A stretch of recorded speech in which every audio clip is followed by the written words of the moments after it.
Buenas noches. Buenas noches a todos y a todas las personas que estamos empezando a conectarnos, o al menos darnos cuenta de que está iniciando el día de hoy la actividad del programa Teatro Aplicado. Mi nombre es Wendy Hall, yo soy parte del programa Teatro Aplicado de la Escuela de Arte Escénico de la Universidad Nacional. Estamos realmente muy emocionadas porque hoy es el primer día de la Semana de Teatro Aplicado. Lo estamos haciendo por primera vez de esta manera, ¿verdad? Entonces esperamos que podamos de alguna manera compartir nuestros procesos, de alguna manera compartir lo que para nosotras es teatro aplicado. Y el día de hoy además con invitadas especiales, invitadas que no son de la Universidad Nacional, sino que vienen a regalarnos de su tiempo, de su conocimiento, de su dedicación y principalmente de su cariño y preocupación por las necesidades que pasamos las personas. Contarles un poquito de qué es el programa Teatro Aplicado. El programa nace desde el 2011, es parte de la Escuela de Arte Escénico de la Universidad Nacional. Y tiene uno de sus principios que es la transformación social, también tiene la enseñanza del teatro y desde el 2011 trabajamos en extensión, trabajamos en producción, trabajamos en investigación, sobre todo en comunidad, ¿verdad? Con personas que están en condición de vulnerabilidad y también con poblaciones específicas como por ejemplo nuestra población de la Escuela de Arte Escénico. Nuestra población docente, tenemos una profundización principalmente en la diversidad y en el trabajo de personas en condición de vulnerabilidad, como les mencionaba, y la intención del día de hoy es compartir con las compañeras Leani y Alessandra sobre la situación de las personas que tienen ideación suicida o el tema del suicidio en general, trabajarlo desde el autocuidado principalmente. Entonces, vamos a dar la bienvenida a la compañera Alessandra Hall. La compañera Alessandra Hall es mi hermana, claramente, sí, yo sé que alguien dijo por ahí, mira, Alessandra Hall y Wendy Hall, o sea, no hay quite. Y a Leani, les comento, Alessandra es psicóloga, asesora nacional del Ministerio de Educación Pública, del MED, es especialista en psicología educativa, su formación es en atención de la conducta suicida, formó parte de la Comisión Interinstitucional de Salud Mental. Leani es licenciada en psicología, certificada en suicidología latinoamericana, es técnico profesional en intervención psicológica en la conducta suicida, miembro de la Comisión de Aborde y Prevención del Comportamiento Suicida del Colegio de Profesionales en Psicología. Les doy muchas gracias por estar aquí, por tener un ratito de su tiempo para compartir con nosotras una actividad tan importante y además por dar la inauguración de nuestra Semana de Teatro Aplicado, que nuestra semana son 4 días de mucha información. Luego les voy a contar las otras actividades que vamos a tener. Les cuento un poco cómo va a ser la dinámica, ¿verdad? Del día. Vamos a tener un ratito con la que va a ser la primera, luego vamos a tener un ratito con Leani. Ellas dos trabajaron 2 presentaciones muy importantes y muy lindas para compartirnos. Después de eso tenemos un proceso de preguntas. Vamos a tener preguntas también y ahí, si ustedes gustan, pueden preguntarnos en los comentarios. Y nuestras compañeras que por ahí andan también, Joana Madrigal y Brenda Barrantes, que son parte del programa Teatro Aplicado, estarán atentas para poder responderles en su momento. Importante también saber que esto queda grabado, entonces que si por casualidad llegaron a escuchar esto después de las 9 de la noche, ya nosotros no estaremos aquí en vivo, sin embargo, estaremos atentas porque es una temática muy importante, entonces vamos a estar atentas a escucharles en cualquier momento que lo necesiten. Entonces, Leani y Alessandra, bienvenidas. Muchísimas gracias, un placer. Muchas gracias. Un placer para nosotras, a modo personal y en conjunto con Leani, dar inicio, digamos, a esta semana de trabajo de teatro aplicado y un placer también acompañarles en una actividad tan importante como es la prevención del suicidio, ¿verdad? Y muchísimo más en una situación o un contexto de COVID-19 en donde, digamos, estas situaciones se han disparado de una forma importante. No sé si doy inicio, Wendy. No sé si Leani quisiera también como empezar Saludando. saludando, sí, si quisiera Un saludar. saludo a todos los que están presentes. Es un tema de muchísima importancia y agradezco muchísimo la invitación porque se abren estos espacios para hablar tanto de salud mental como prevención de suicidio. Y bueno, aquí estamos, ¿verdad? Para recibir comentarios y preguntas y todo lo que necesite. Entonces, si gusta, Alessandra, puedes iniciar. Muchísimas gracias. Muchas gracias. Bueno, como Wendy mencionó, en realidad es un placer para mí estar por acá. Yo soy funcionaria del Ministerio de Educación Pública de hace bastantes años, 25 años exactamente, y muchos de los temas que he abordado están relacionados con el autocuidado, con la salud mental, con la prevención del suicidio. Actualmente es uno de los temas que trabajo a nivel del Ministerio de Educación Pública, precisamente la prevención del suicidio y el abordaje de la conducta suicida. Quisiera primero hacer una breve reflexión sobre lo que es la salud emocional y el autocuidado. Yo creo que salud emocional y autocuidado son palabras como muy comunes, que en muchísimas oportunidades las usamos casi que sin tener conciencia de lo que eso significa. Igual que algunas otras palabras que utilizamos, ¿verdad?, en diferentes medios, como la palabra amor, por ejemplo. Pero cuando hablamos de salud emocional, salud mental, autocuidado, estamos hablando de un tema que es fundamental en la vida de cada una de las personas y que entonces no solo debemos trabajarlo como la salud en ausencia de la enfermedad, ¿verdad? Porque a veces nos hemos quedado con esos enfoques de que cuando decimos salud es porque no estamos enfermos, pero la salud es muchísimo más que eso. Yo quisiera hoy iniciar este breve encuentro con una reflexión acerca de qué hacemos cada una de nosotras, personas, para cuidar nuestra propia salud mental, ¿verdad? Nuestra salud emocional. Entonces, pensemos que muchos de nosotros a veces tenemos muchas conductas que no nos están beneficiando nuestra salud, ¿verdad? No dormimos bien, no nos alimentamos bien, no hacemos ejercicio, no promovemos relaciones saludables, ¿verdad? Entonces, más allá de pensar en que la salud emocional está relacionada con el no padecer, por ejemplo, un trastorno, ¿verdad? Tenemos que pensar que la salud y promover la salud emocional significa hacer modificaciones de vida en algunas oportunidades que nos permitan tener una vida no solo en ausencia de la enfermedad, sino una vida de bienestar. La salud emocional nos habla de cuidarnos, y por eso la palabra también autocuidado, de cuidarnos a nosotros mismos, de cuidar nuestras relaciones, de cuidar todo nuestro ambiente o nuestro contexto, para que este contexto, este ambiente y estas relaciones nos provean de relaciones y de bienestar en general, y no solo que sea algo que vayamos llevando, que sobrellevemos o que sobrevivamos, ¿verdad? Sino que nos sintamos bien, que estemos saludables y con un sentimiento de estar con nosotros mismos y mismas, y también con las demás personas que nos rodean. Entonces es importantísimo tener primeramente esa noción y pensar y reflexionar cada uno y cada una de nosotros acerca de qué estamos haciendo entonces para promover nuestra salud. Nos estamos cuidando, estamos alimentándonos bien, estamos teniendo buenas relaciones y conservando esas relaciones aún en medio de esa situación que a veces pueden ser dificultosas para relacionarnos, porque nos hemos tenido que aprender a relacionar de formas diferentes. Estamos haciendo ejercicio. Queremos llevar una vida saludable también en ese sentido, de hacer ejercicio. Yo les comento que el ejercicio es uno de los antidepresivos más importantes que hay, ¿verdad? Porque promueven una salud general, no solo física, sino también mental. ¿Cómo manejamos o cómo estamos manejando nuestros niveles de estrés?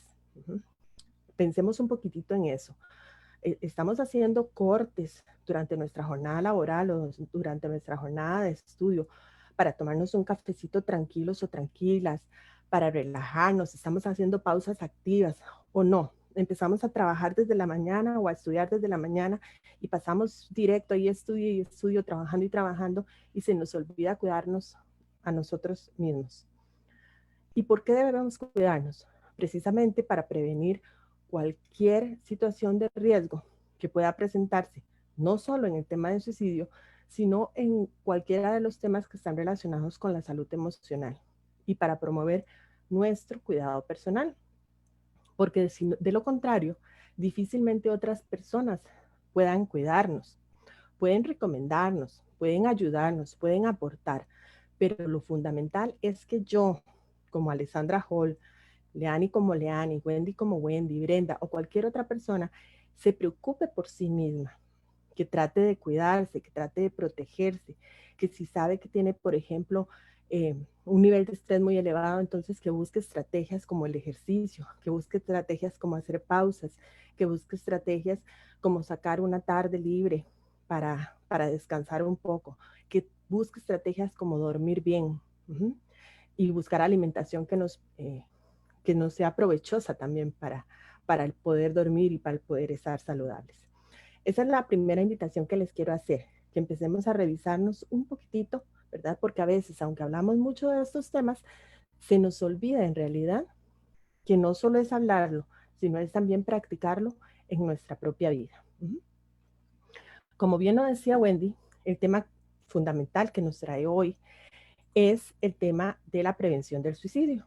Entonces, para prevenir algo es importantísimo primero tener claro qué es, ¿verdad? El suicidio es toda acción que realiza una persona con la finalidad de quitarse la vida.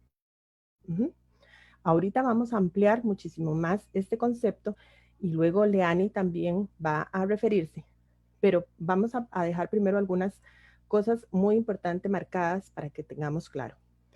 Algo de lo que tenemos que tener claridad es de que una persona con ideación suicida no tiene como fin matarse o morirse, ¿verdad? O la muerte como tal, sino que más bien esta persona lo que manifiesta o lo que está manifestando en su conducta suicida es un deseo real de eliminar ese dolor psicológico y emocional o emocional que siente y que se le ha vuelto absolutamente insoportable.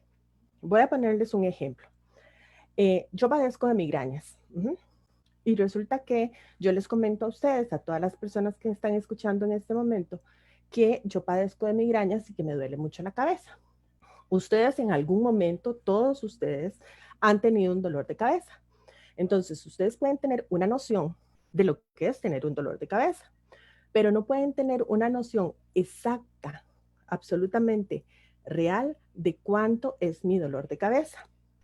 Por eso, eso mismo sucede con un dolor emocional o psicológico.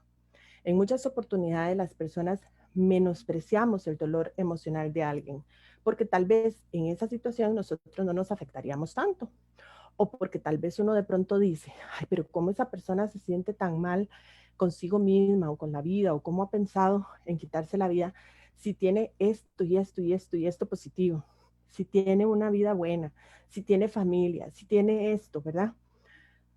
Pero lo que sucede es que cada persona vive su propio dolor emocional y psicológico de una forma particular. Y no todas las personas tenemos las mismas herramientas ni las mismas habilidades de afrontamiento que otras.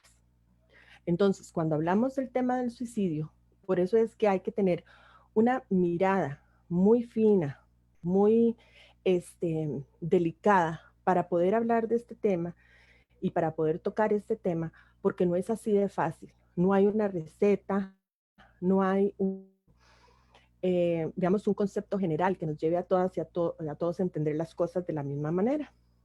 El acto suicida no es un evento aislado, no es que una persona, digamos, que hoy amaneció con ganas de quitarse la vida.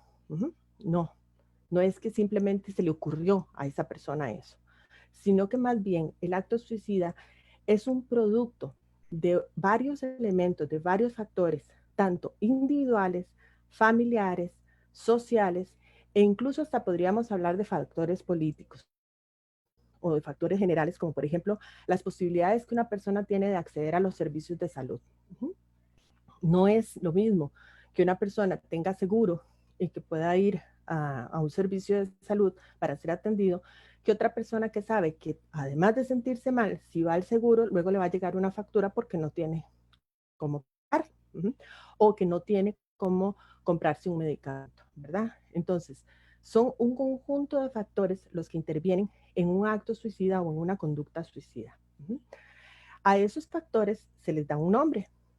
Podemos hablar de factores protectores, que son todos esos factores o aquellas condiciones, situaciones o elementos que pueden proporcionarle a las personas unas herramientas para prevenir, ¿verdad?, las situaciones que le ponen en riesgo y que además, como hablábamos al principio, favorecen la salud mental, los estilos de vida saludables que podamos tener o los recursos tanto personales como familiares y sociales que tengamos. Por eso, entonces, cuando hablamos de factores de riesgo, hablamos de factores precisamente individuales, familiares y sociales. Entonces, pensemos, por ejemplo, en el amor propio que cada quien tenga. Pensemos, por ejemplo, en las relaciones sociales. Si tenemos relaciones sociales que son adecuadas, que son nutricias, que nos proveen de un ambiente adecuado y agradable, ¿verdad? O si más bien tenemos relaciones sociales tóxicas, si siempre nos generan más bien conflicto, ¿verdad? Entonces, obviamente, estos factores, si son protectores. Ahorita, al hablar de factores protectores, pensemos en relaciones sociales adecuadas y que nos nutran, ¿verdad? Que nos aporten y que nos ayuden. La espiritualidad, cuando hablamos de espiritualidad, no estamos hablando de religión y eso es muy importante tenerlo claro, ¿verdad?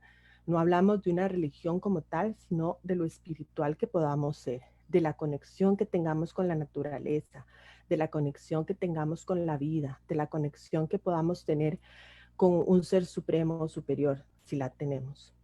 Las habilidades de afrontamiento, y a eso me refería desde un inicio. No todas las personas enfrentamos o afrontamos las situaciones de la misma manera. Hay personas que en una situación específica tienen habilidades para poder conversar, para poder decir que algo que de lo que pasa les incomoda, pero hay otras personas que se lo guardan y no tienen muy desarrolladas las habilidades de afrontamiento para sobrellevar situaciones diferentes de la vida. Entonces esas personas se ven más perjudicadas que las que sí las tienen. Como factor protector es tener desarrolladas esas habilidades de afrontamiento. También en algunas oportunidades, en algunos textos, son comparadas con las habilidades blandas, ¿verdad? Que es todas las habilidades que podamos desarrollar para tener mejores relaciones. Y el sentido de vida. Es importantísimo tener un sentido de vida o darle un sentido a la vida, ¿verdad? Mi vida no puede depender de lo que otras personas vean de mí, sientan por mí o depositen en mí, sino que el sentido de mi vida debe ser por mí misma. Y eso es muy importante. Los factores protectores familiares. Estamos hablando del apoyo que podamos recibir en un ambiente familiar. Y recordemos que cuando hablamos de familia, no necesariamente estamos hablando de papá, hermanos, abuelitos, ¿verdad? No, sino que estamos hablando de esas personas a quienes consideramos familiares, de esas personas con las que vivimos, ¿verdad? Entonces, ese apoyo familiar puede venir de una tía, puede venir de los primos, puede venir de alguien que vive en mi casa, ¿verdad? De mi pareja, de las personas con las que convivo. Otro factor protector es la buena comunicación y estamos siempre en la columna de familia, ¿verdad? Entonces, la buena comunicación que yo pueda tener con las personas con las que vivo, no solo me siento apoyada, sino que también tengo buena comunicación con esas personas. Les puedo manifestar que me siento mal, les puedo manifestar que tengo algunas ideas ahí que quisiera comentarle. Y es sumamente importante eso. El interés y el reconocimiento. Sentir que la gente se interesa por mí. Hay muchísimas personas que se nos olvida y que le damos prioridad a esto. En lugar de tener una buena relación, de tener un interés con las personas con las que vivimos, de sentir que alguien reconoce lo que hacemos, es fundamental tener esa claridad de que las buenas relaciones familiares, de amistad, individuales y demás, son importantísimas como un factor protector para el riesgo suicida. Además, las relaciones, los factores protectores sociales nos hablan de estímulos adecuados, de quienes nos rodeamos. ¿De quiénes nos rodeamos? Pensemos nosotros, cada uno de nosotros. ¿Quiénes están alrededor mío? ¿Cuáles son mis estímulos? ¿Qué es lo que yo veo en la televisión? ¿Qué es lo que yo escucho en la radio o la música que escucho en las redes sociales y demás? ¿Qué es lo que me gusta ver? Entonces, todo eso son estímulos para mí. Son estímulos para mi cerebro, para mi cabeza, para mi psique. Y entonces es importante también tener regulado cuáles son esos estímulos que yo estoy recibiendo. Y al mismo tiempo, si yo puedo determinar que alguna persona a mi alrededor está teniendo muchísimos estímulos inadecuados, entonces también poder observar que esos pueden ser factores de riesgo. El reconocimiento social. Es muy común que las personas necesitemos un reconocimiento, es que las demás personas, por ejemplo, como estudiantes de la universidad, ¿verdad? Que nos reconozcan que somos buenos en lo que hacemos, que llegamos puntuales a las clases, que hacemos un gran esfuerzo por algo y a veces las personas no lo reconocen. Es importantísimo, ¿verdad? Tener ese reconocimiento y también aprender que como factor protector para otras personas, yo también debo aprender a reconocer el esfuerzo de otras personas. Siempre va a ser un factor protector los grupos culturales, deportivos, de arte, todos los grupos en donde yo tenga algún nivel de pertenencia, que yo sienta que soy parte de esto, va a ser un factor protector. Muchísimas personas han manifestado que, por ejemplo, el estar en un grupo de teatro, el estar en un grupo de fútbol, el estar en un grupo de pintura, el estar en un grupo X de lo que sea, le ha permitido, digamos, desarrollar ciertas habilidades, cierto amor hacia sí misma y unas buenas relaciones también que le han hecho mejorar como persona. Las redes de apoyo que podamos tener, ojalá en todas las universidades y en todos los espacios existieran redes de apoyo, existieran personas donde una puede recurrir en caso de que se sienta mal. Y no solo recurrir, sino sentirse escuchadas y escuchados, ¿verdad? Porque a veces, y volviendo al tema de la obsesión a veces que tenemos con los celulares o con la tecnología, entonces llegamos a hablar con alguien y resulta que esa persona está viendo el celular y nos medio contesta, ¿verdad? Sí. Ajá. Perdón, ¿qué? Sí, no, es que no le escuché bien, ¿me puede repetir, verdad? Precisamente entonces estamos hablando de que tenemos una limitación en esas redes de apoyo, ¿verdad? Porque es importante tener personas que se interesen por nosotros, siempre, alrededor. Y hacer una especie de lista, ¿verdad? De personas a las que yo puedo recurrir, tanto familiares como sociales, y que sean un factor de mi protección. Yo puedo pensar, si yo me siento mal, ¿a quién recurro? ¿Tienen ustedes a quién recurrir? Pensemos a quién puedo recurrir en una situación en donde me siento muy mal, en donde me siento triste, en donde me siento vacío o sola. Pensemos siempre en por lo menos 3 personas, y es importantísimo, por lo menos 3 personas a quien yo pueda recurrir en una situación de esas. Además, el ocio y la recreación. No todo es trabajo, y por eso hablamos de la salud emocional y la salud mental y el autocuidado. No todo es estudio, no todo es trabajo, no todo es hacer y hacer. Tenemos que buscar espacios de ocio y de recreación. Vienen los factores de riesgo, que es lo que les mencionaba. Pues obviamente al haber factores protectores, que son los que de alguna manera previenen, ¿verdad?, que el riesgo del suicidio, también existen factores de riesgo. Y se puede decir que esos factores son más bien aquellos que favorecen esas ideas o esos pensamientos de que ya no quiero estar más aquí. Entonces, también tenerlos claros y reconocerlos. Uno de los fundamentales a nivel individual es las previas tentativas de suicidio.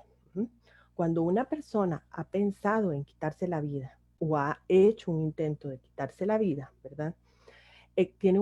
Ya es un elemento de riesgo para volver a pensarlo o a considerarlo. Entonces, si conocemos a alguna persona, por ejemplo, que ya ha hecho algunos intentos, pues estemos un poquitito más atentos a esta persona, ¿verdad? Es importante. El fracaso escolar. Y ahí menciona fracaso escolar, pero hablemos de todos los fracasos que podamos tener en la vida. Recordemos que en la columna individual hablábamos de las estrategias o las habilidades de afrontamiento. Entonces pensemos en relación, por ejemplo, al fracaso, ¿verdad?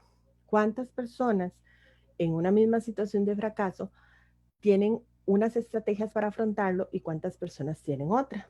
¿A cuántas personas les afectan de una forma y a cuántas personas les afectan de otra? Entonces, en sí, el fracaso como tal, ¿verdad? No necesariamente es que ya nos va a llevar a pensar en una tentativa de suicidio, pero el fracaso en diferentes circunstancias de la vida podría ser un factor de riesgo o una condición de riesgo. Hay personas que han fracasado en sus relaciones personales, que han fracasado a nivel académico, que han fracasado en muchos ambientes, o tal vez no es que han fracasado, sino que se sienten fracasadas, ¿verdad?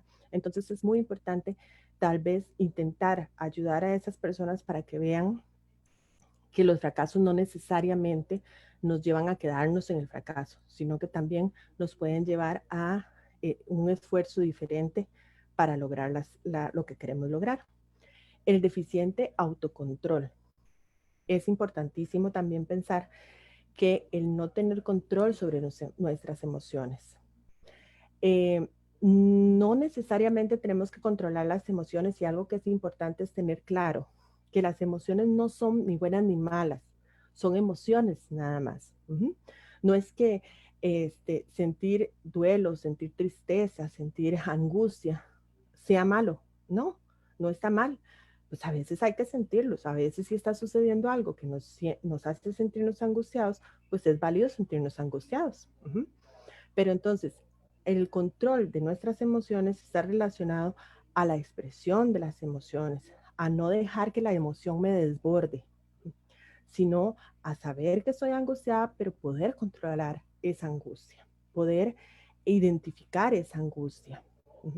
Entonces es muy importante también empezar a desarrollar esas habilidades. El acceso a medios letales es definitivamente un factor de riesgo. Hay personas en ciertos lugares que tienen acceso, ¿verdad?, a medios como para envenenamiento, para armas y demás. Entonces es importante también tener esa claridad cuando y tratamos de identificar los factores de riesgo en una persona que tenga ideación suicida. Familiares, los antecedentes. Cuando existen antecedentes tanto psiquiátricos, digamos de trastornos del estado del ánimo, cuando existen antecedentes de suicidio, ¿verdad? Todos estos son considerados factores de riesgo. Los cambios en la estructura familiar, qué sé yo, perdimos la casa y nos tenemos que ir para otro lugar, tal vez no tan bonito. No sé, vino la pandemia y resulta que entonces ya no puedo pagar el apartamento y entonces me voy a ir a vivir a otro lugar.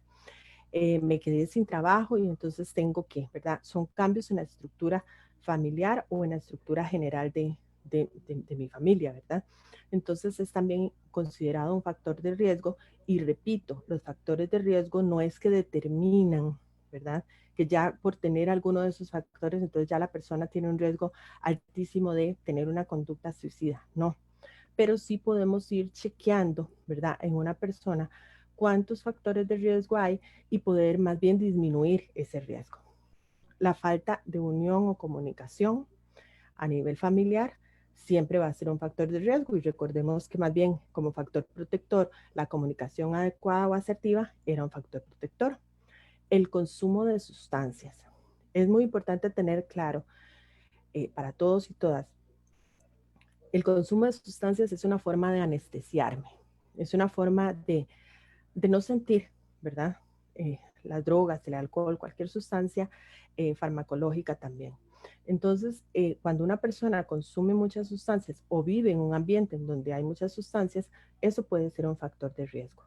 Y las situaciones de violencia, la violencia física que se puedan vivir en una familia, el ser testigos de violencia intrafamiliar, el haber sufrido o sufrir violencia sexual, todos esos se convierten en factores de riesgo. Hay algunas poblaciones que se consideran a nivel social poblaciones de riesgo, y yo quiero que quede muy, muy claro esto que voy a decir, ¿verdad? No es que como tal una persona de la población LGTB ya de por sí está en riesgo, no, sino que la sociedad, ¿verdad? Al no ser una sociedad que contiene, al no ser una sociedad que no discrimina, entonces pone a las personas en riesgo a veces. Entonces, la población LGTB lamentablemente está en la lista del segundo, digamos, las personas que más se suicidan, ¿verdad? En el segundo grado, en el segundo nivel. Precisamente porque son discriminadas, porque a veces no son aceptadas en sus familias, porque tienen algunas confusiones personales por lo que están viviendo, porque sufren de una forma diferente las cosas. Precisamente por esta intolerancia que tiene nuestra sociedad, ¿verdad? Para las demás personas. Entonces, por eso se les coloca, y quería colocarlo como uno de los factores de riesgos sociales para que también podamos poner atención a esas situaciones. El estigma a la solicitud de ayuda es ya de por sí un factor de riesgo. A veces tenemos la costumbre o el temor de creer que si nosotros decimos que ocupamos un psicólogo, una psicóloga, o que si nosotros decimos que hemos tenido ideación suicida, o que ya no quiero vivir más, o alguna cosa así, entonces que nos van a hacer a un lado y que probablemente nos discriminen y que probablemente ya no nos vean de la misma manera. Entonces, eso hace que las personas prefieran no pedir ayuda porque les da temor. Entonces, eso se considera un factor de riesgo y pone en riesgo a las demás personas. Las situaciones de duelo, los niveles altos de presión, ¿verdad? Y no me refiero a la presión arterial, sino a la presión, a sentirnos presionados por los pagos, por la universidad, por diferentes cosas, ¿verdad? Los medios de comunicación que a veces no nos ayudan mucho, ¿verdad? Con muchísimas informaciones, con lo que podemos recibir de los medios de comunicación, y las situaciones de bullying también son factores de riesgo. Vamos a pasar en los minutitos que me quedan a las señales de alarma. Voy a aclarar qué son las señales de alarma y la diferencia con los factores de riesgo, para que tengamos una idea muy clara. Si lo pensamos, por ejemplo, pensemos en una persona que tiene hipertensión arterial. ¿Saben qué es hipertensión arterial? Bueno, la presión alta. El factor de riesgo puede ser que esa persona no se alimente bien, puede ser que esa persona no haga ejercicios, puede ser que esa persona sea obesa, ¿verdad? Entonces, esos son factores de riesgo. ¿Qué es una señal de alarma? La señal de alarma es la que le dice, váyase para el médico inmediatamente para que lo vean. Y es el dolor en el pecho. Esa es una señal de alarma para una persona con hipertensión. Que se le durmió el brazo izquierdo. Esa es una señal de alarma para una persona con hipertensión. Que se le fueron las luces, como dicen, ¿verdad? Y que ven así como estrellitas. Esa es una señal de alarma. Lo mismo sucede con la conducta suicida. Tenemos factores de riesgo, que son los factores que en general podemos ir determinando que ponen a una persona en riesgo, pero las señales de alarma son esas señales que nos dicen, mejor busquemos ayuda. Entonces, las palabras, hablamos de conductas, palabras y emociones. Las palabras, que la persona manifieste no tener ganas de vivir, que la persona manifieste no tener esperanza de que las cosas cambien o que mejoren, que la persona manifieste considerar que es una carga para los demás y que tal vez si no estuviera, las cosas mejorarían. Que la persona manifieste tener un sufrimiento intolerante, ya no puedo soportar más este dolor. Y ahí estamos hablando de palabras, ¿verdad? De cosas que la persona mencione o diga. También existen señales de alarma como conductas. Personas que abandonan sus actividades de pronto, ¿verdad? Quizá habían venido bien interesadas en algo y de pronto ya no quieren nada con la vida, ¿verdad? Nada con la universidad, nada, y se mantienen más bien aisladas. El consumo de alcohol o drogas, que ya se mencionó también, el aislamiento, la agresión, personas que se vuelven muy agresivas o que de pronto ustedes empiezan a observar que llegan con golpes o con cosas así, conductas temerarias, ¿verdad? La alteración de patrones de sueño,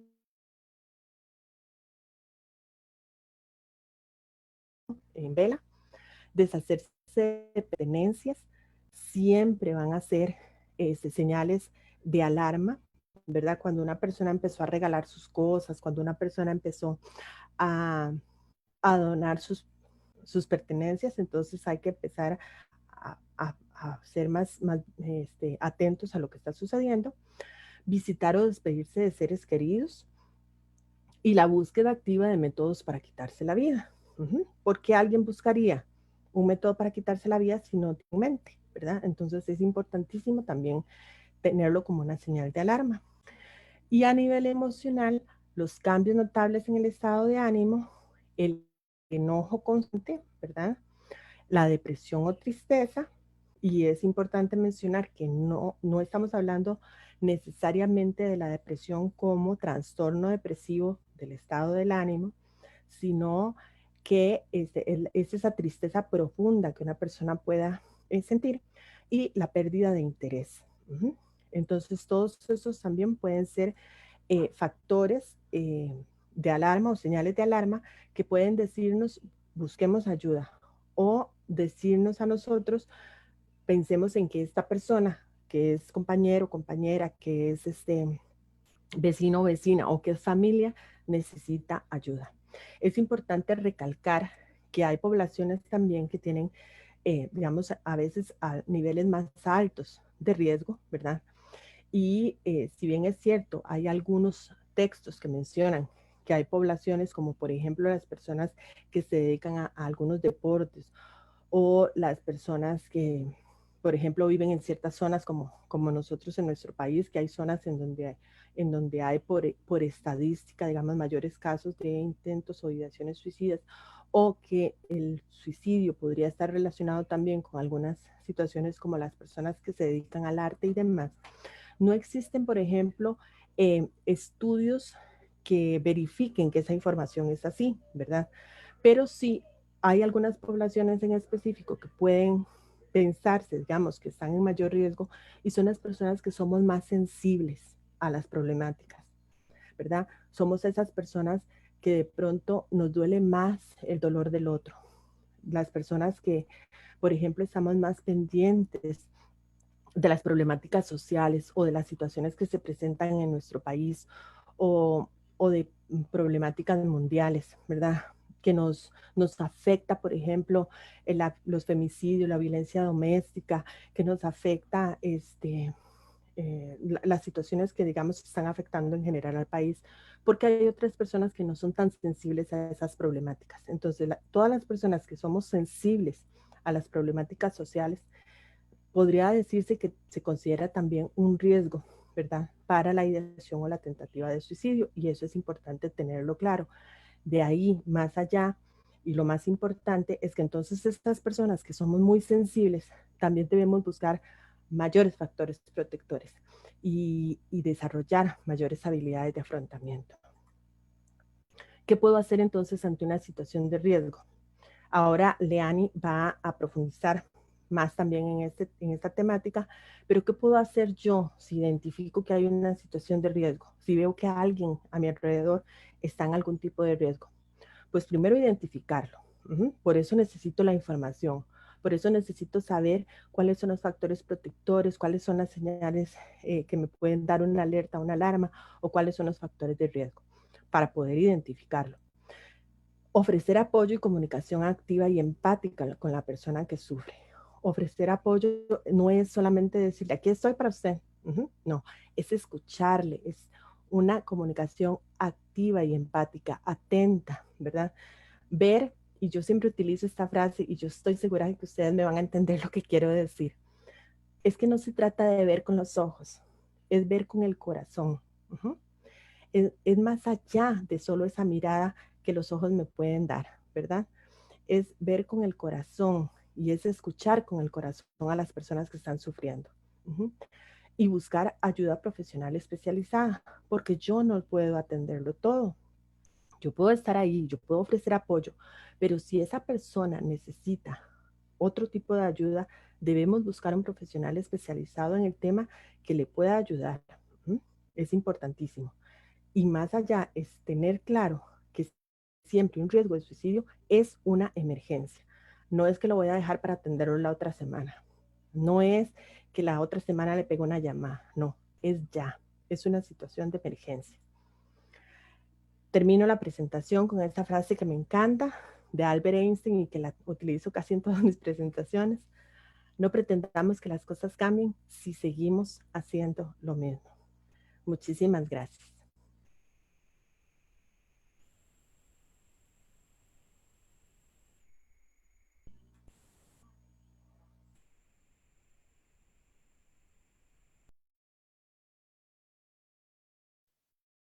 Wendy, tenés el micrófono apagado. Siempre me pasa, el monólogo interno lo hago primero para ensayar y luego prendo el micrófono para poder hablar con ustedes, entonces no hay problema. Muchas gracias, Alessandra, muchas gracias, Leani, nuevamente por el tiempo, por la dedicación, por estar un miércoles en la tarde-noche compartiendo con nosotras. Entendemos perfectamente que es un tema bastante importante y necesario para las personas que están conectadas en este momento y no escucharon el inicio. Nada más quería comentarles rapidito para que Leani pueda empezar. Que estamos en la Semana de Teatro Aplicado. La Semana de Teatro Aplicado empieza hoy, ¿verdad? Y termina el sábado. Tenemos diferentes actividades que por ahí vamos a anotar también en comentarios dentro de un ratito. Y contarles que el día de hoy tenemos a las invitadas Alessandra Hall Fernández y Leani Villafuerte Martínez, que son de diferentes espacios, de diferentes instancias, el MED y el Colegio de Profesionales en Psicología, compartiendo sobre este tema tan importante y que es necesario. Saber y reconocer, identificar y principalmente poner atención a esta emergencia que además como país estamos viviendo, como mundo estamos viviendo, para ayudarnos y protegernos entre todas las personas. Reconocer siempre y saber que es importante que a veces todas las personas podemos saber que tenemos a una persona por allí cercana que nos está necesitando. Entonces es ahí donde nosotras podemos relacionarnos y actuar.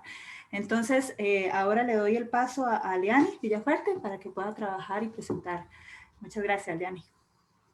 Gracias, Wendy. Voy a necesitar un poquito de tu ayuda porque quería hacer una actividad ¿Sí? para reforzar lo que nos decía anteriormente Alessandra. Pues bien, bueno, voy a trabajar más concretamente y alguna información que nos dio Alessandra, entonces para complementar eso. Algunas pautas importantes que tenemos que saber sobre el suicidio. La persona suicida no quiere acabar con su vida, quiere acabar con el dolor. Entonces acá es donde te necesito, Wendy, para hacer este pequeño ejemplo. A ver, ¿cuál ha sido tu dolor físico más fuerte? Para que te recuerdes así en toda tu vida, ¿cuál ha sido el dolor físico que has sentido más fuerte? Fue en la rodilla con un accidente en moto, cuando me hicieron la revisión con los dedos para ver si todo estaba bien. Ese fue el dolor más fuerte. Eso suena doloroso. A ver, Sí, ¿y cuál ha sido tu segundo dolor físico más fuerte? Ay, es que, a ver, ¿cuál dolor más fuerte? Físico, ¿verdad? Físico. Recuerdo un dolor de cabeza que ya era migraña, que duró como, no sé, 2 días y no se quitaba. Claro, la migraña, sí, yo también. Me siento totalmente identificada. Ok, Wendy, en algún momento, ¿te imaginas cómo ha podido ser algún momento que sienta los dos dolores juntos? Tu dolor de rodilla más ese dolor fuerte de migraña. Nunca lo había pensado, Leani, la verdad. Podría ser insoportable, ¿verdad? Sería sin duda Bueno, insoportable. sería insoportable, sería inaguantable. Muchísimas gracias, Wendy. Pues bien, voy a usar estos dos dolores que Wendy nos acaba de comentar para explicarles un poquito cómo es el dolor emocional que sienten las personas que piensan o presentan conductas suicidas. Todas las personas tenemos un umbral de dolor físico que es cuando sentimos ese dolor que totalmente sobrepasa, digamos, ese umbral de dolor físico, y también tenemos el umbral de dolor emocional. Las personas que presentan conductas suicidas o bien tienen la ideación suicida, es bueno porque han sufrido muchísimos acontecimientos en su vida que los ha llevado a sobrepasar este umbral de dolor emocional. Entonces, bueno, nos podemos imaginar poniendo el escenario a un chico adolescente que está iniciando quizá el colegio, que no tiene apoyo familiar, que acaba de tener una ruptura con su pareja, que presenta algunos fracasos académicos, y todas estas particularidades, todas estas escenas que pueden llevar a este adolescente a acumular y acumular ese dolor emocional que llega a un punto, ¿verdad?, que supera ese umbral de dolor emocional que estamos preparados para aguantar, y que muchas veces no es solamente que lo supera, sino que no contamos con las herramientas y las capacidades para poderlo afrontar.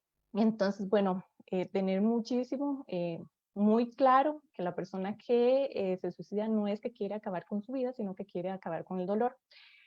Tener esto presente nos ayuda a sensibilizarnos con las personas que realmente están pasando por esta situación, y saber que no la están pasando bien, que están sintiendo muchísimo dolor emocional y que no saben cómo lidiar con él porque pues se ha salido de sus manos, ¿verdad? La segunda pauta importante: el suicidio es un acto final de un proceso. Entonces, bueno, acá les enseño un poquito cómo es el proceso del comportamiento suicida. Primero se inicia, bueno, con ideas suicidas. Podemos pensar que, bueno, muchos hemos tenido ese pensamiento de que estoy cansada de esta vida, quisiera dormirme por varios días, etc.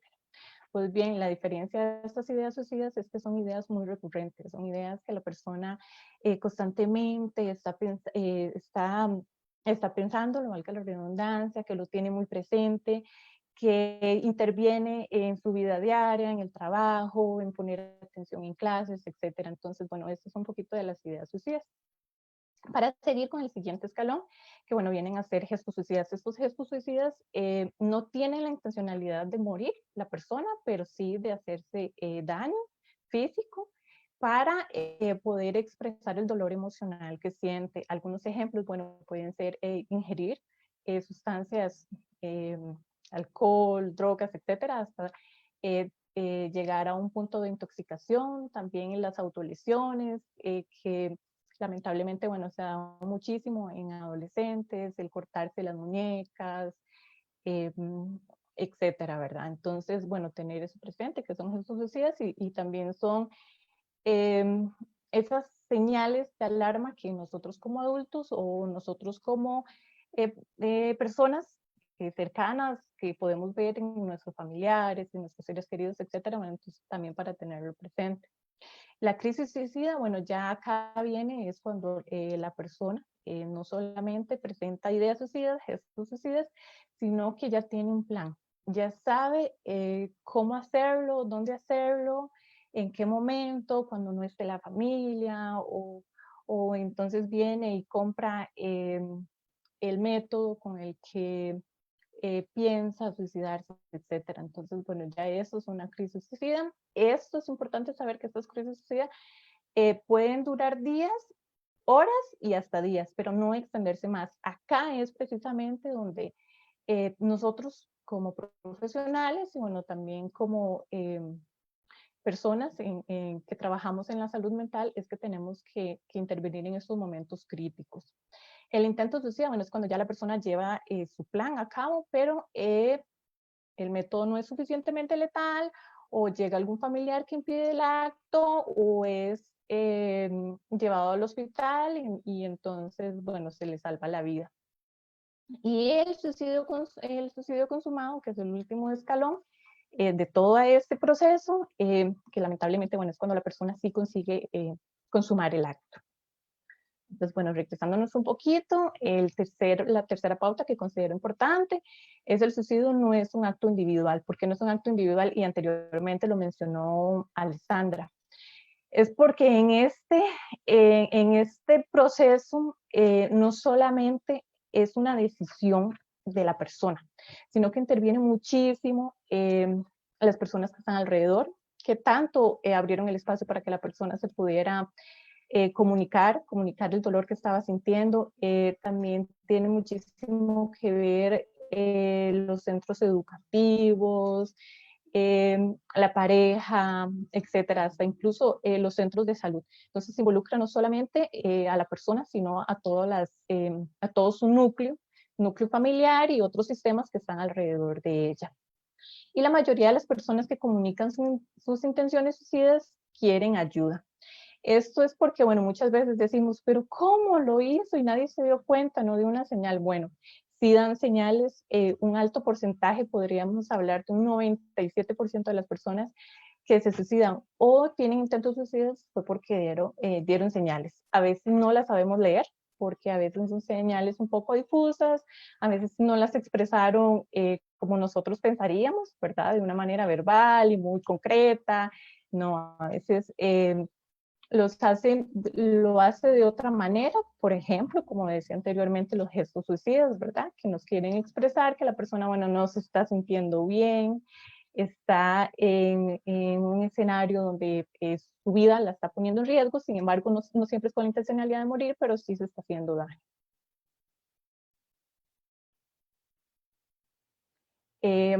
Acá unas estadísticas presentadas por el Estado de Suicidio en el 2018. Bueno, en intentos tenemos que la mayoría de personas que han intentado suicidarse están entre los 15 y los 19 años. Es una población sumamente joven, seguida por la población de 20 a 24 años. Esto, si pueden ver, en el 2018 las cifras se elevan muchísimo comparadas con los demás años. En consumados, perdón, anteriormente eran los intentos, estos son los consumados, estos son los que sí se llevaron a cabo, ¿verdad? Entonces, bueno, también tenemos que la población, una población joven entre 18 y 29 años, son los que, bueno, lastimosamente han consumado el suicidio. Tenemos acá la distribución porcentual de suicidios por edad y también por sexo. Es importante señalar que, bueno, básicamente estas estadísticas es como una pirámide invertida, ¿verdad? Están los intentos, están los suicidios consumados, están los intentos, y abajo una gran porcentaje de personas lo están pensando. Entonces, tener muy claro que el suicidio es totalmente prevenible. Si podemos intervenir en los primeros escalones, como los mencionaba anteriormente, y lo pudimos ver, es totalmente prevenible, porque podemos intervenir cuando la persona lo está pensando, podemos intervenir cuando vemos gestos suicidas, podemos intervenir cuando está en crisis. Entonces, para que tengamos esto muy claro, el suicidio es totalmente prevenible.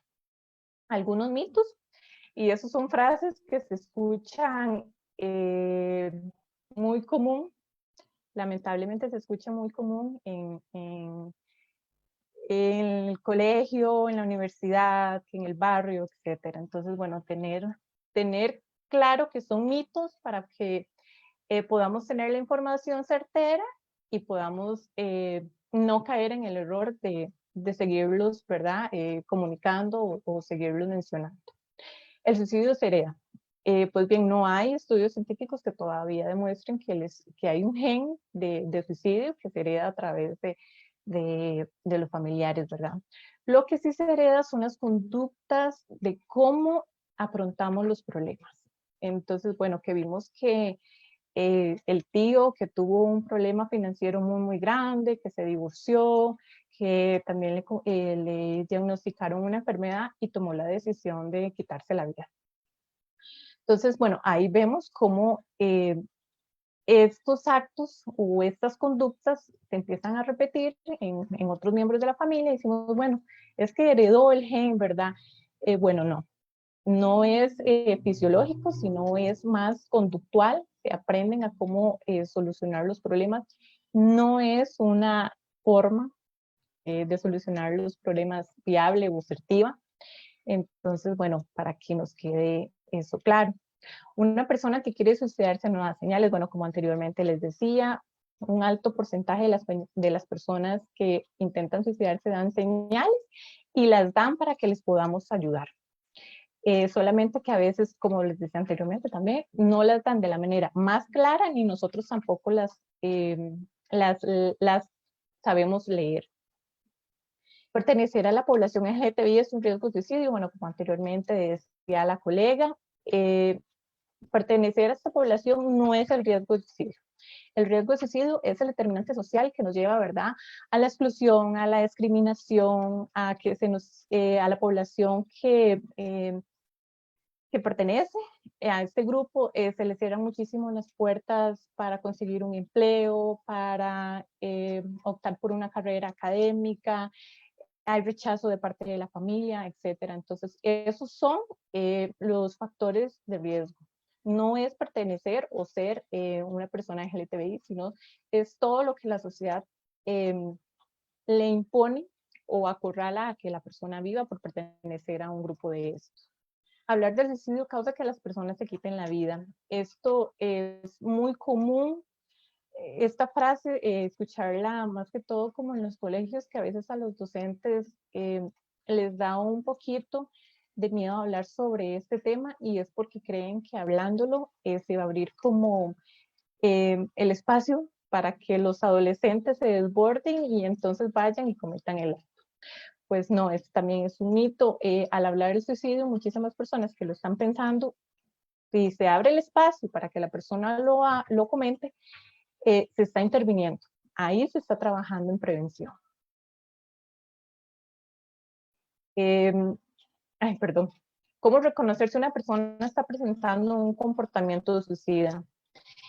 Esta pregunta se lo hacen muchísimo los que trabajan con adolescentes, bueno, que es con lo que mayormente he tenido como relación y he hecho algunas investigaciones, y es porque nos da ese susto de que la persona querida o el estudiante, etcétera, tome la decisión de acabar con su vida y que nosotros no podamos reconocer que pasó ese mal momento y que lo quiso intentar y que nosotros no tuvimos la sutileza para poder identificar ese comportamiento suicida. Entonces, bueno, algunas señales de alarma en las que tenemos que estar presentes, verbales. No tengo razón para vivir, nadie me quiere, estarían mejor sin mí, me quiero morir, me voy a matar, nunca más seré feliz, no vale la pena seguir viviendo. Entre esas y muchísimas frases que podemos escuchar y que cuando las escuchemos pongamos la total atención en ellas y que llame nuestra atención, que llame nuestro interés para saber qué hay detrás de una frase de estas. Señales de alerta conductual, bueno, la colega anteriormente mencionó estas, el aislamiento, cambios notables, cambios notables en los hábitos de alimentación, de sueño, falta de energía y motivación, descuido en la higiene y en el aspecto físico, pérdida en el interés. Es una persona, bueno, que le ha gustado muchísimo el fútbol y de un momento a otro, bueno, lo deja, ya no le interesa tanto. También vemos que hay alteración en el sueño, o duermen muchísimo o por el contrario, no empiezan a sufrir de insomnio y el sueño se ve afectado. Entrega de regalos y objetos queridos. Bueno, ese adolescente que quería muchísimo a su perro y de un momento a otro, ¿verdad? Empezó a regalar ese perrito o el teléfono, etcétera. O sea, objetos que la persona tiene mucho valor para la persona emocionalmente y de un punto a otro los empieza a regalar. Bajo rendimiento académico, y bueno, ahí podríamos también agregarle también bajo rendimiento laboral. Algunas señales de alerta emocionales, bueno, llanto constante, tristeza, ira, irritabilidad, culpa, desesperación, desesperanza y depresión. También es importante mencionar que estas señales de alerta, no se dan de manera aislada por categorías. Se pueden dar en un conjunto, ¿verdad? De señales verbales, señales emocionales y señales conductuales. ¿Sabe usted cómo reaccionar si una persona que usted conoce está pensando en quitarse la vida? Bueno, es sumamente importante porque podemos reconocer que está pasando por un mal momento, podemos decir, bueno, mira, me presentó esto, me dijo esto, es una señal verbal. Y está presentando también que está regalando los objetos queridos y además de eso físicamente se ve un poco descuidado. Bueno, ya sabemos que dónde poner la atención, ¿verdad? Pero ahora, ¿cómo reaccionar? ¿Qué hacer? Es normal sentir ansiedad y miedo porque es un tema que nos mueve como humanos, porque es la vida, la muerte, entonces sí mueve nuestras fibras más profundo, más cuando es de un ser querido que apreciamos muchísimo. Entonces, totalmente normal sentir ansiedad y miedo. Abordar la situación con otras personas si es necesario, si sabemos que no vamos a poder quizá en ese momento contener a la persona, porque como decía anteriormente, me mueve muchísimo emocionalmente, entonces no puedo brindarle el apoyo que en ese momento quizá está necesitando. Entonces, bueno, en ese momento también comunicarse con otras personas que nos pueden ayudar. Busca un espacio seguro y privado. Si es posible, digamos que sea un espacio donde no esté pasando mucha gente, donde haya privacidad, donde si la persona quiere llorar, expresarse lo que siente, entonces sea un espacio seguro donde se sienta confiado, donde además se sienta libre de decir lo que siente. Iniciar la conversación con un estoy preocupado o estoy preocupada acerca de cómo te sientes. Agradezco que confíes en mí y que me cuentes lo que te pasa. Esta frase abre muchísimo la conversación para que la otra persona se abra y empiece a contar o a expresar lo que siente. Pregunta directamente si hay una idea o plan suicida. Yo sé que nos da un poco de miedo a veces preguntar eso, ¿estás pensando suicidarte? Pero detrás de esta pregunta, más que todo va el miedo, es porque no sabemos cómo reaccionar ante la respuesta. Entonces, bueno, sería importante que antes de preguntarnos también nosotros revisemos nuestras creencias sobre qué pensamos sobre el suicidio y cómo reaccionaremos en caso de que la persona nos confirme de que sí está pensando suicidarse. Escuche de manera atenta y real, como decía anteriormente la colega, no es estar con el teléfono acá, ¿verdad? No es estar en otros, no.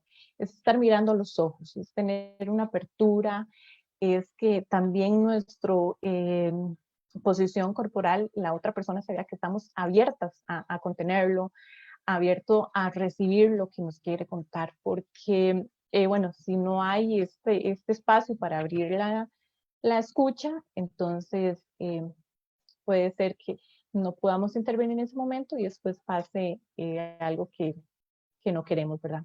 No juzgue o haga juicios de moral y proporcione confianza y converse con respeto.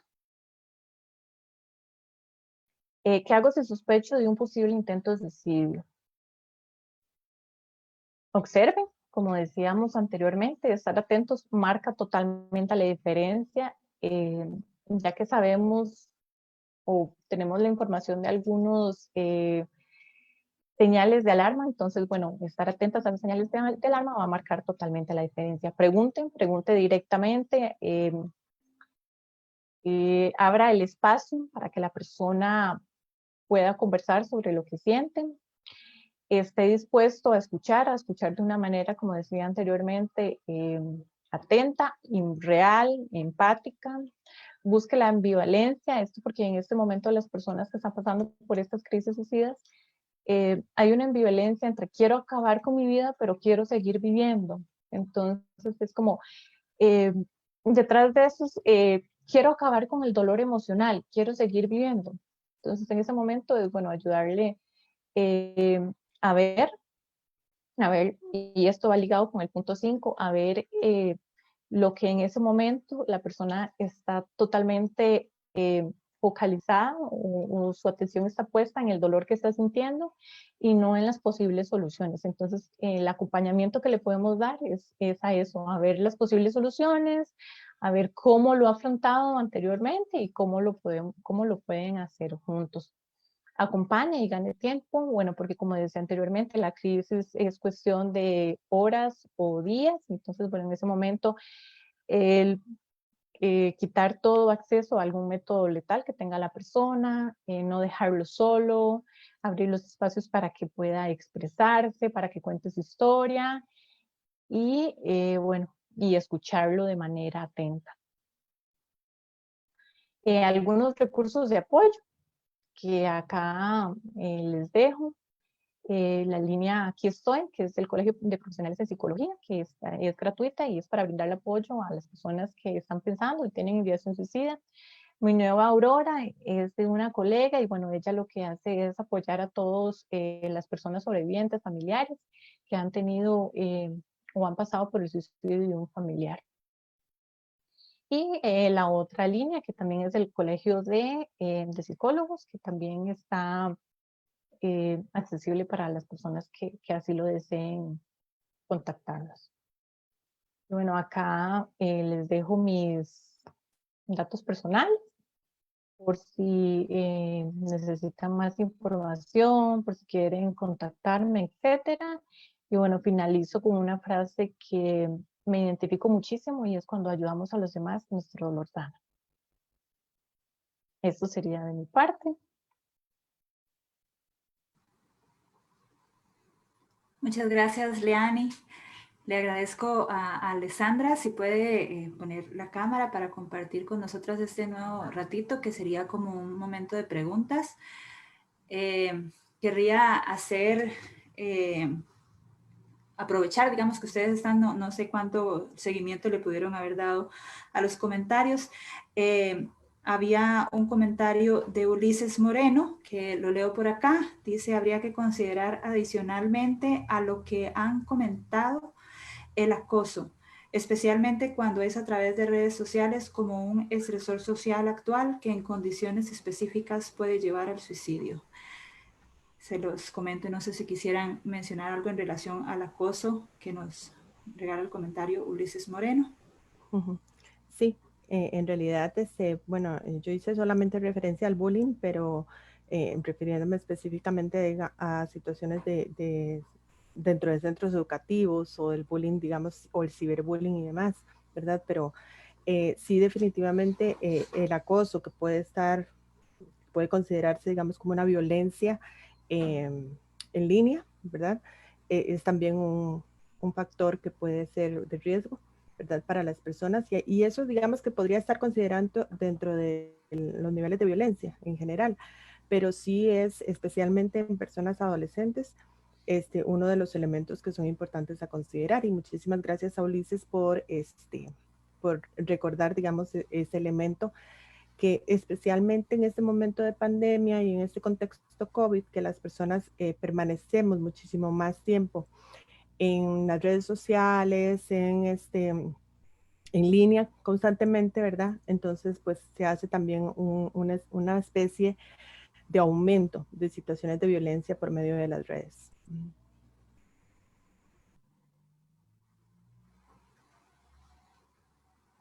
Gracias, Alessandra. No sé, Leani, si quieres aportar algo o pasamos a la No, siguiente.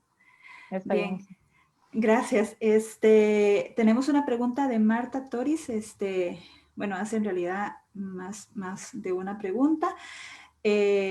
Nos hace la primera, que es: ¿se han hecho estudios sobre los suicidios del puente Saprissa?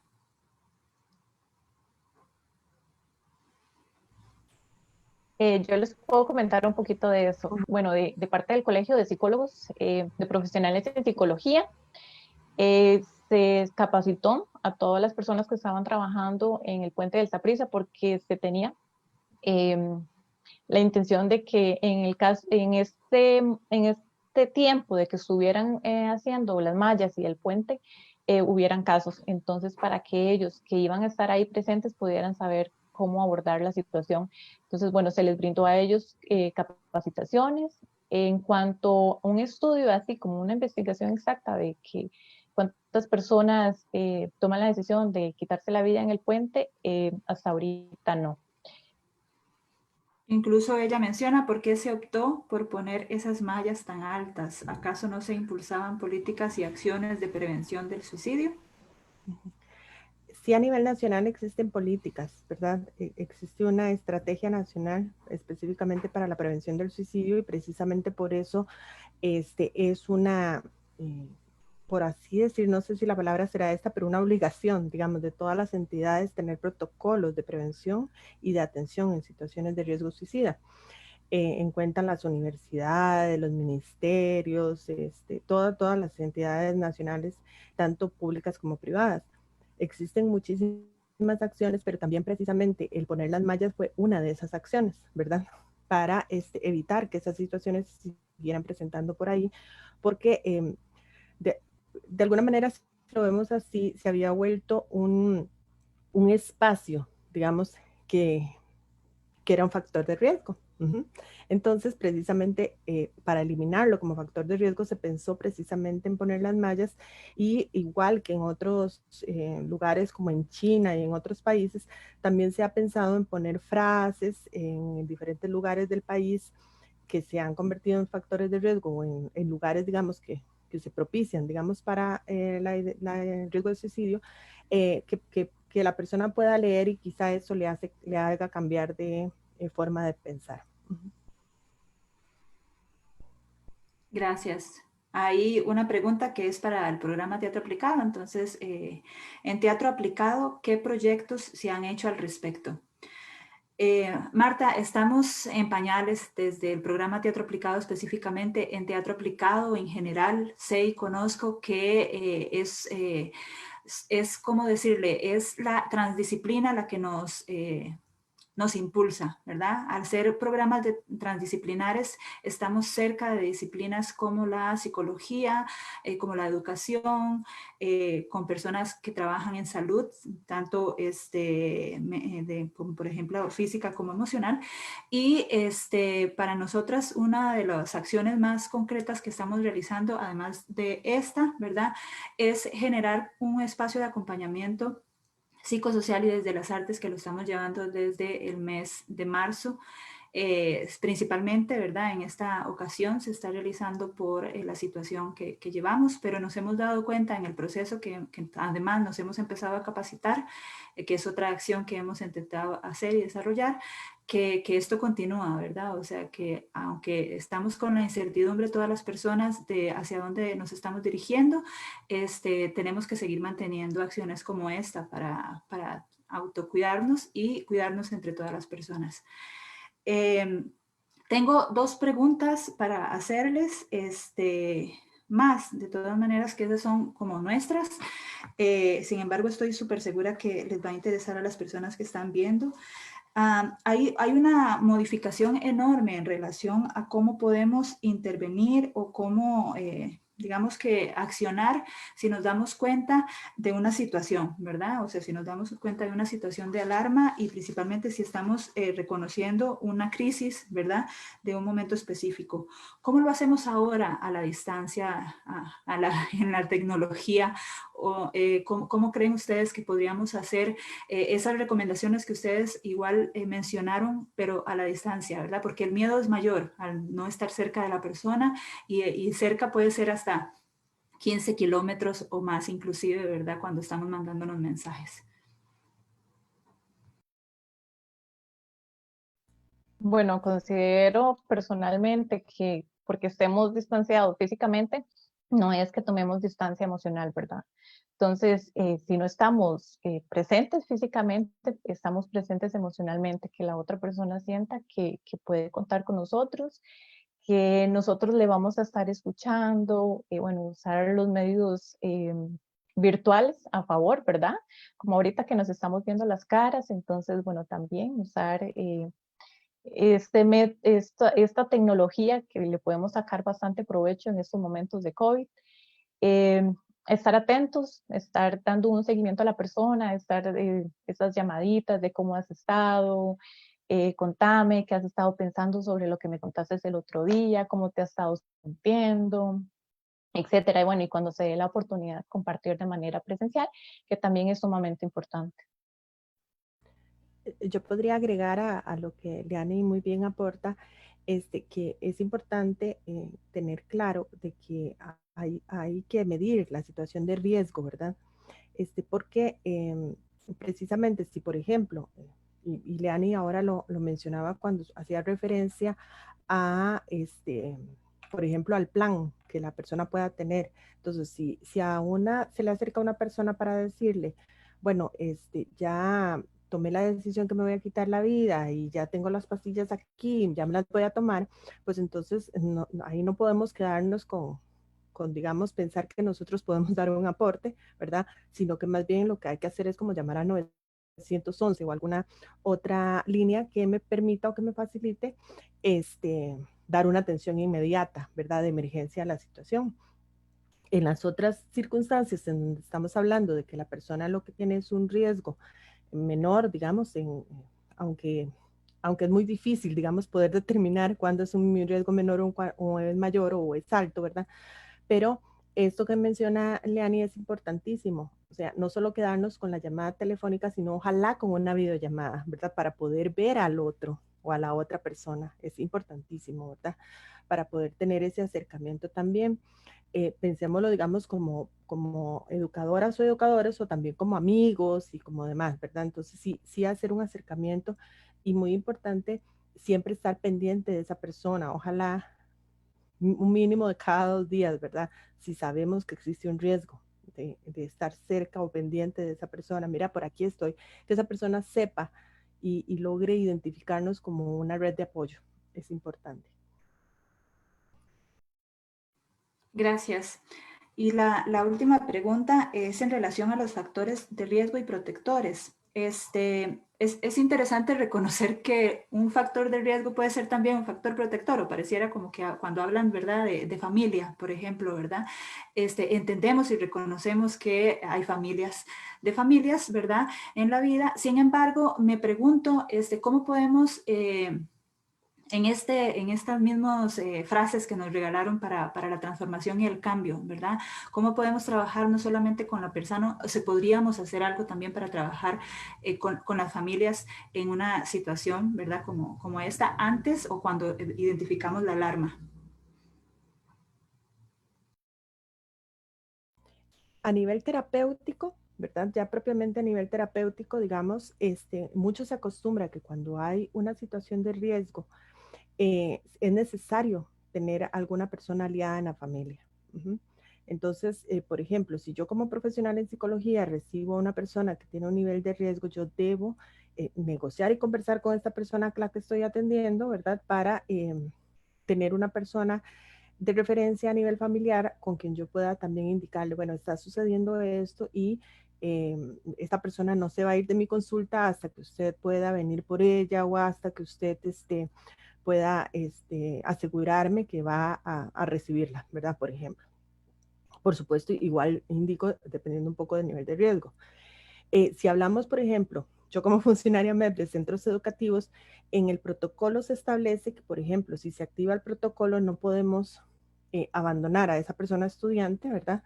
Sino que también debemos inmediatamente comunicar a las familias. Y yo sí consideraría que en todos los ambientes definitivamente es importante siempre tener alianzas, ¿verdad? A nivel familiares o a nivel de amistades, porque a veces no es la familia la que puede ser protectora, ¿verdad? Entonces, a nivel de amistades y demás, para que esta persona, digamos, pueda recurrir en algunas circunstancias a esa persona que le ayude o que le apoye, o también para que, por ejemplo, en caso de que yo requiera conversar con alguien a nivel familiar o cercano a la persona que está en riesgo, yo tenga la posibilidad de contactar a otra persona, ¿verdad? Pero sí siempre es importante buscar esas personas protectoras y esas redes de apoyo. Yo mencionaba la importancia de tener al menos 3 personas, ¿verdad? Y eso es para todos y todas. Es identificar en nuestra vida a unas 3 personas a las que yo pueda recurrir en caso de, ¿verdad? Es como cuando ponemos, por ejemplo, en un documento que nos van a hacer firmar en caso de emergencia, llame a quién, ¿verdad? Es lo mismo, es pensar en caso de emergencia, ¿quién llamo si me siento muy mal, ¿verdad? Entonces, cuando tenemos cerca a una persona con algún riesgo de suicidio, es importante hacerle ver que este camino no se recorre solo o sola, que este camino se recorre en compañía, que definitivamente es importante tener alianzas con otras personas. Gracias. Y decía que la anterior era la última, sin embargo, tenemos una última y agradezco el espacio para que me regalen otro ratito. Es una pregunta para Liani. Dentro de los porcentajes que nos regalaste, mencionabas que los suicidios consumados son en una edad entre los 18 y los 29 años como el mayor porcentaje. ¿Existe alguna correlación respecto a la población que estudia, verdad? Si hay alguna incidencia por la presión del estudio universitario o por parecido. Ok, bueno, no se puede hablar de un solo factor, ¿verdad? Sería demasiado simplista pensar que que un solo factor puede llevar a la persona a conductas suicidas. Sin embargo, vemos que las estadísticas nos dejan muy claro que son personas adolescentes o adulto joven. Esto está, bueno, muy relacionado a que estas personas se presentan a muchísimos escenarios de opresión, de presión social, etcétera, y que en estas edades posiblemente no se han podido desarrollar las habilidades sociales o capacidades personales para poder afrontar estas problemáticas. También se han hablado en algunas investigaciones que tal vez es porque hay un factor de impulsividad, digamos, de que las personas adolescentes en este momento todavía no controlan muchísimos sus impulsos, entonces puede ser un factor de riesgo, ¿verdad? De que se sientan con mucha presión, de que no tienen los recursos necesarios y entonces recurren a la conducta suicida por medio de sus impulsos. Eh, Mencionaba también que lo de la presión del estudio universitario sobre el suicidio, bueno, sería importantísimo. Me gustaría muchísimo hacer una investigación, ¿verdad?, que se centre específicamente en ese tema, si la presión universitaria podría conducir a una persona a conductas suicidas. Pero retomando lo que decía anteriormente, no es solamente un factor de riesgo el que lleva a la persona, son muchísimos factores de riesgo que se entrelazan y llevan a la persona a este proceso suicida. Les agradezco muchísimo. No sé si alguna quisiera como hacer un comentario de cierre. Les dejo el espacio por si es así. Y si no, también como recordar tal vez los números de teléfono o algo parecido, ¿verdad? En este momento, por si alguien está conectándose en este momento. Yo sí solamente quisiera hacer nuevamente el llamado con el que empecé, ¿verdad? A pensar en nuestra propia salud mental. A veces nos preocupamos mucho por la salud emocional y mental de otras personas, pero se nos olvida la propia. Y es importantísimo hacer esas revisiones constantes de qué tan bien estoy, de qué tanto me estoy cuidando, de qué tanto hago por mi propio autocuidado, ¿verdad? Y pensar constantemente en que también a las personas que tenemos cerca, ¿verdad? Poder hacerles ese llamado, ¿verdad? Y hacer como sonarles la campanita cuando vemos que la gente no está teniendo esos cuidados que debería de tener para consigo mismo o consigo misma.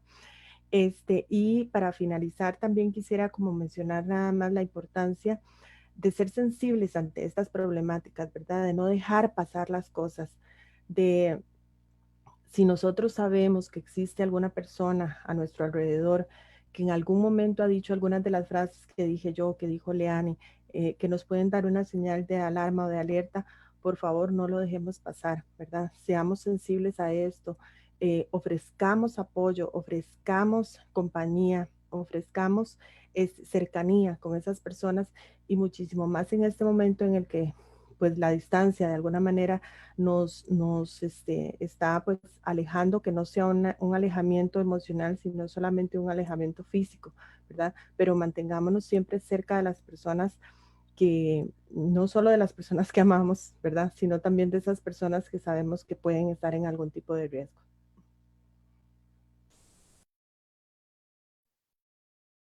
De mi parte también me gustaría agregar de que no está mal pedir ayuda, de que muchas veces pensamos que por pedir ayuda somos débiles o que siempre tenemos que saber lidiar con nuestros problemas o con las situaciones difíciles que estamos afrontando. pues no estamos solos. A veces lo ideal sería que nuestra familia nos acompañara, que nuestra pareja también estuviera atenta, etcétera, pero muchas veces esos recursos no están. Entonces, bueno, saber que se puede pedir ayuda en un profesional, que también está bien estar mal, abrirse a sentir el dolor, abrirse a expresar lo que muchas veces llevamos por dentro, y ahí estamos, ¿verdad? Aguantando y aguantando y aguantando porque pensamos de que tenemos que ser todopoderoso, ¿verdad? Y soportar el dolor y que somos invencibles, esto y el otro, pues no. Somos humanos y tenemos todo el derecho y la libertad de sentirnos mal, de sentir dolor y de pedir ayuda cuando no podemos lidiar con los problemas de nosotros o no saber cómo lidiar. Entonces, bueno, eso sería mi conclusión, mi reflexión para finalizar. Muchas gracias a Joana y a Brenda por allí. Si pueden anotar números de teléfono o dónde pueden conseguir en los comentarios antes de terminar, sería genial. Nosotras les agradecemos muchísimo el tiempo. Vuelvo a mencionar, no es cualquiera la que decide estar a las 8 de la noche acá con nosotros compartiendo esto. Entiendo, por supuesto, que ustedes son personas bastante responsables con la temática, entonces les vuelvo a agradecer. Siempre reconocer, como dijeron ustedes, es importante nuestras formas de ser. Entonces, les vuelvo a mencionar a las personas que nos están escuchando que esta no es la última, gracias, esta no es la última actividad que hacemos, más bien es la primera, ¿verdad? Es la Semana de Teatro Aplicado. Vamos a tener 3 actividades más, jueves, viernes y sábado. La que tenemos mañana es una actividad del CTO Heredia, una conversación entre nosotras, las féminas críticas, que estamos en el... Y ya empezó a hablar mi gato. Yo sabía que iba a suceder. Las féminas críticas que estamos en el CTO, en el colectivo de teatro de las personas oprimidas, tenemos una conversación mañana. El viernes tenemos a unas personas invitadas a nivel internacional. Estamos muy felices de compartir con ellas, con Abraham Rojas y Maleni García de la compañía teatral Sempoa y Foro Elefante. Tenemos las poéticas del encuentro y procesos de acompañamiento en prácticas creativas. Y el sábado vamos a compartir con Capacitarte, un trabajo que estamos desarrollando desde el sábado pasado, en conjunto con Artes Escénicas Costa Rica, y entonces estamos compartiendo un poco de nuestras metodologías propias. Ese día vamos a cerrar nuestra semana de teatro aplicado. Cualquier consulta, cualquier pregunta, nosotras estamos en cualquier disposición. Si no respondemos pronto, vamos a responder en algún momento porque sí lo hacemos. Entonces, nuevamente, muchas gracias a Leani, a Alessandra, al equipo del programa Teatro Aplicado y a ustedes por estar con nosotras este ratito. Que la pasen bien y buenas noches.